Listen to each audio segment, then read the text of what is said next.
Bonjour et bienvenue sur France Inter, il est 7h, tout de suite les titres de l'actualité par Marianne Soubreau. Bonjour Nicolas, bonjour à tous. La une de ce matin. Emmanuel Macron a enfin annoncé les médiateurs qui vont devoir s'occuper du dossier de l'aéroport Notre-Dame-des-Landes. Nous aurons avec nous ce matin Monsieur Di Salvo, adjoint à un des médiateurs par téléphone. Le concours organisé par le Conseil constitutionnel pour faire découvrir notre Constitution par les écoles de France vient de se finir, les lauréats ont été annoncés. La mort de l'architecte de la pyramide du Louvre, Yo Ming-pei, il avait 102 ans. Et nous reviendrons enfin sur les résultats de l'Eurovision avec Thierry Frémaux. Le projet Notre-Dame-des-Landes divise encore beaucoup la population.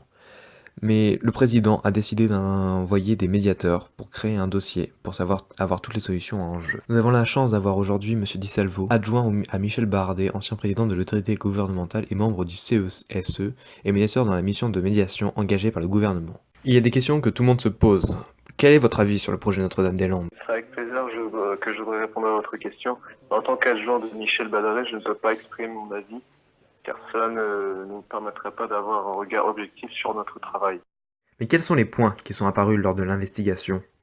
Je ne peux pas du tout vous dire que du fait que le rapport n'est pas encore fini, mais je peux déjà vous dire que du fait que le gouvernement nous a demandé d'écouter tous les parties, on peut dire que si une solution n'avait que des avantages pour tout le monde, elle sera mise en œuvre depuis longtemps. Mais aucune des options n'est parfaite. On semble beaucoup blâmer Notre-Dame-des-Landes, mais après vos investigations, y a-t-il eu des points positifs pour Notre-Dame-des-Landes? Eh bien, le projet de Notre-Dame-des-Landes écarte des zones urbanisées et aéroportuaires, ce qui semble préoccuper les citadins et les sites de Notre-Dame-des-Landes semble plus favorable aux entreprises du nord de la Loire et de la Bretagne, plus nombreuses. Même si un raménagement des de Nantes Atlantique répondant aux besoins de mobilité de court et moyen terme, Notre-Dame-des-Landes, avec sa configuration bien optimisée, à deux pistes, répondrait à des attentes à plus long terme. Beaucoup de personnes demandent quel est votre avis sur les blocages et les manifestations sur la ZAD. Eh bien, mon avis est que tout le monde, ceux pour le projet, les opposants, ont le droit de manifester pacifiquement, car s'opposer par la force passible de poursuites judiciaires.